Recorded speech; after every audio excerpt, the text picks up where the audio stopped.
नेपाळी हल्ल्यातील संशयित आरोपी फहीम अन्सारी याचे वकील शाहिद आझमी यांच्या खून प्रकरणी मुंबई पोलिसांनी तिघांना अटक केली आहे। भरत नेपाळी टोळीला आझमींच्या खुनाची सुपारी मिळाली होती।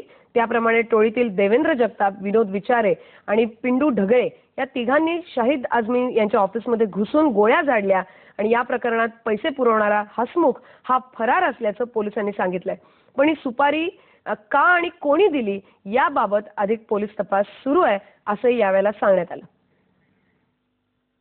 ज्या माणसाने रेकी केला होता 6 तारीखपासून 11 तारीखपर्यंत 2 वेळी तिथे जाऊन झाडी मारली होती, रेकी केला होता, त्या माणसाला सुद्धा आम्ही विनोद यशवंत विचारे त्यांना सुद्धा अरेस्ट केलेला आहे।